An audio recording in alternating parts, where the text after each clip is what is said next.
بل سړی و هغه ډېر بوډا و ابو عفک د 100 کالو عمر یې و 100 کله چې د بدر جنګ وشو نو صحابه میدان وګټه او دا بوډا نه دی ده به د پیغمبر اسلام غیبت په اشعارو کې کوو صحابه به هم بد یادول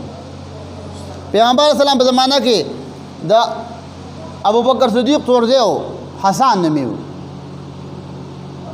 هغه به د پیغمبر اسلام صفت کو په منبر به کې د الله نبي ورته ناست و ده به صفت کو نو ویل د الله نبي زه ستا صفت وکړم او د قریشو غیبت وکړم ویل زه ماته به څه کې ویل تا به چې داسې وباسم لکه ویښته چې ښځه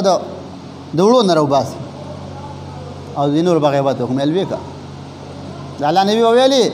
نور صحابه جهاد په توره باندې کوي او حسان بن ثابت دا په ژبه باندې جهاد کوي وایي یوه خبره دا ده ژبه دې صحیح دماغ له صحیح اشعار دي ویل اجر به ته ملاویږي غلط اشعار دي ویل لوبې موبې شونډې دي اوږدې دي او مرداره ده او جاښه ده او سترګې دي او تورې دي او غټې دي نو بیا څه شي د الله نبي فرمایي اشراء کلاب جهنم دا خلک به د سپي د جهنمي په جهنم کې به د سپو په شان د دولۍ وایي دا شی بنا چاته پوس وکړو شعر څنګه شی دی هغه ویل حسن و حسن و قبیح و قبیح ښه دی بد یې بد دی نو ابو فک سپینګیری بوډا و د الله نبي ته کنځل وکړه په اشعارو کې رد بد ویل صحابو ته او بدر کې صحابه میدان ګټلی او ډېر سخت خفه و د به خپل کوشش خلاف استعماله د الله نبي ویل من لهذا الخبیث ویل دا خبیث د دې علاج به څوک وکړي سالم بن عبید عمر ویل د الله رسوله بس زه ذمهوار یم دا به زه وکړم خو دا خو هسې نه کېږي اول به د خپل سره تېرېږي د پیغمبر عزت چې ګټي نو دا ابو عفک یهودي چې د پیغمبر خلاف و او ده به پیسې د پیغمبر خلاف د اسلام خلاف د صحابو خلاف به غونډې پیسې لګولې د 100 کالو بدبخته نو دا په اوړي کې د بل چا کپرو ته په میدان کې په غولي کې او سالم ابن عمر داب سے صحابیو داب سے لاړې پردي کور کې په اوړي کې پروت چا به حجره و میدان په دې سینه مې له ویتوره کېښودله په سینه باندې کار مې وله ختم کړ بې روان نو دا دین هسې نه دی راغلی